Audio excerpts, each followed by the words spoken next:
Hello, everyone. Welcome to the community. And we are all going to watch a video today, which is of great importance. It is all about B school selection processes. So, we all know in our journey of MBA, having cleared the examination or the entrance exam is only half the battle won. The other half remains where we need to discuss the selection process and clear that in order to get into our dream institute. So, in this video, I'm going to discuss everything about the selection process and the various selection processes involved for different business schools. So, the first step, of course, in order to get into your dream business school is giving an entrance exam. So, the entrance exam, the most commonly administered exam, is the Common Admission Test or the CAT. Now, this is conducted by the IIMs and it is widely accepted in all business schools in India.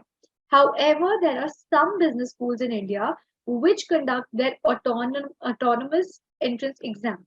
So, for example, Narsi Munji Institute of Management Studies conducts its exam called the Narsi Munji Admission Test or the NMAT.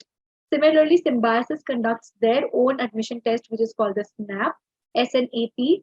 IIFT conducts their own exam, which is the IIFT.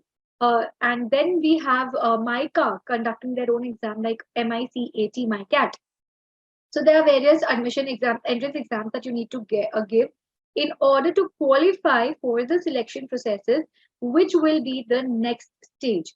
So while you're at it, make sure you know and you're aware about the entire format of the paper and you have practiced enough mock tests to get better at it.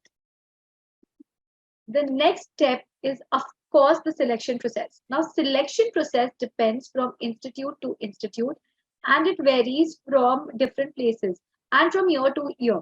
So, for example, some institutes have either one of these or more than or a combination of two or three of these selection processes that I'm going to discuss as a part of their selection or as a part of the entrance in order to get into the business school. So, one of them is the written ability test. Now, oral communication or verbal communication is definitely tested at a later stage, but some business schools believe in analyzing your written ability test. So, a few business schools would be GIM, IMI, New Delhi.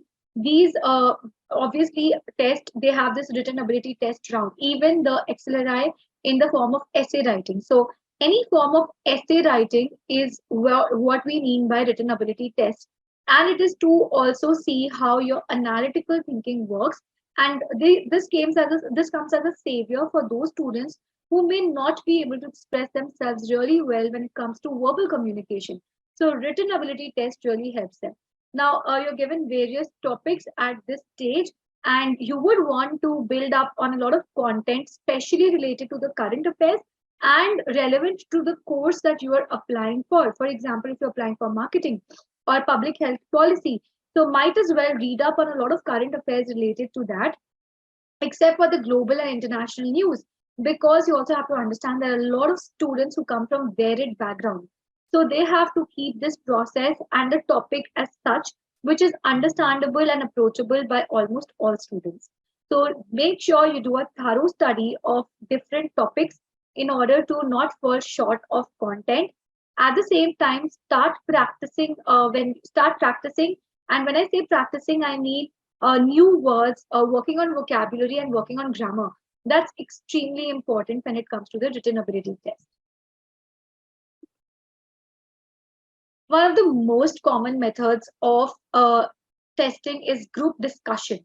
Over here, they want to see what the panelists want to see is that how do you interact in a group? What is your interpersonal relation when it comes to interacting in a group? How strongly can you make a point, or how well can you convince your team members? Because that is going to be the way forward. The relevance is very clear. Going ahead, be it internships, be it your placement processes, or be it after you've been placed the corporate meetings. It is important to have a good group discussion, and how well you contribute in that discussion is very important. So this also tests your active listening and how well can you engage your audience in the means of you speaking. So group discussion is again very important. A few colleges which do have group discussion as a part of their selection process is IIMs. Then we have XLRI. Also, we have GIM and KJ Somaya, where group discussion is quite common as a selection process. Group exercise. Now, how is group discussion different from group exercise? Well, group discussion is not a debate, it's a discussion where several members in a group are supposed to sit and discuss on a given topic. However, in a group exercise, you're given a task which needs to be conducted or which needs to be done by the team members. So it is about task response and task achievement when it comes to group exercise. So whether the group is able to complete it or not, how much have you contributed in that group? How participative have you been? What is the meaning of your contributions to the group? So these are a few things that group exercise test. These are some very interesting. There are some very interesting exercises that are given that test right from leadership to analytical abilities of the various group members. This is a highly interactive exercise, and you should try and be a part of it as much as possible. Moving on, some colleges also have case discussion and analysis. So, case discussion is a very common part of the IMI New Delhi, where you have to evaluate how the candidates react to different situations based on their knowledge and experience. So, it is to check how, as a group, you can come together on a consensus and how different people analyze the same data or the same situation in different from different points of view. It and then whose point of view is being accepted, whose point of view is being rejected, whose point of view has more weight than the others. So it makes it all the more an interesting activity. So take it as an interesting activity and not as a method of assessment. You will definitely end up enjoying and getting successful at the same.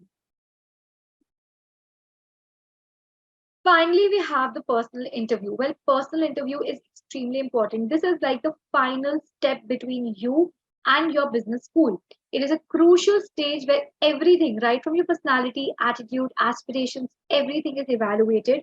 You have to be well prepared, not only on generic questions like tell me about yourself and why this course or why this institute, but also technical questions from the relevant field that you're applying for and your academic background. For example, if you are from the psychology background, get ready to answer a few basic questions from psychology.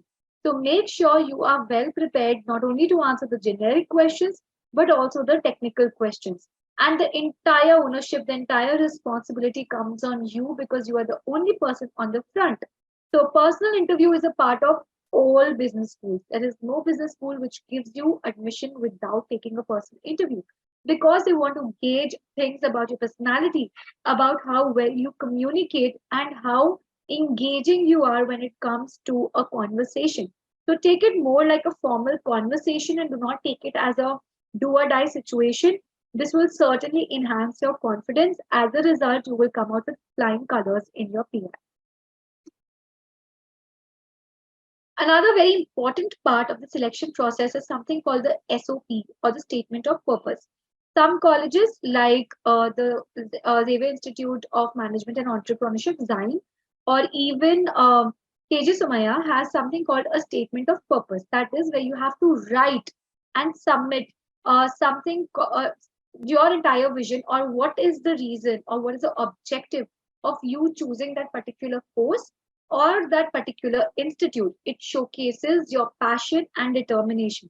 At the same time, it shows that how is your vision aligned with that of the institutes. So make sure you follow the word limit and your vocab and grammar are on point when it comes to SOP.